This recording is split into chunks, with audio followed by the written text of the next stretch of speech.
I'm going to do a modern-day version of Chladni's experiment. This is a Chladni plate. It's just a flat metal sheet that's held in the middle. And if I hit it, it makes a sound that doesn't sound very pleasant. It's certainly not nearly as nice as Big Ben. But that sound has a lot in common with the sound of Big Ben because it's made up of lots of different frequencies. And Ernst Chladni came up with a really clever way of picking apart where that sound comes from. So he started with a plate like this, and he sprinkled sand on top. So I'm going to do that. And then he set the plate vibrating. And I'm going to do that with a signal generator here that's going to move the middle of the plate up and down.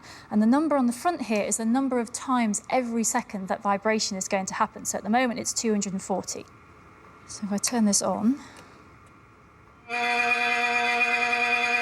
it's not a pleasant noise. You can see the sand is dancing about on the plate, but it's not too exciting so far. But what happens if you turn the frequency up is quite different.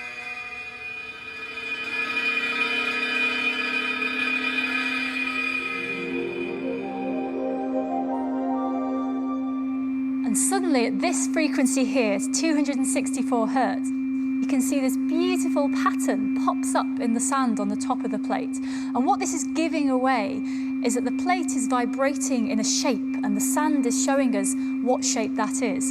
What's happening is that the plate is bending like this, and at the parts of the plate that are moving a lot, the sand's getting bounced away. And the parts of the plate that are between a bit that's going up and a bit that's going down don't move at all, and so the sand accumulates in those places. So what Chladni had found was a really clever trick for seeing the shape of the vibration, even though he couldn't see it with his eyes.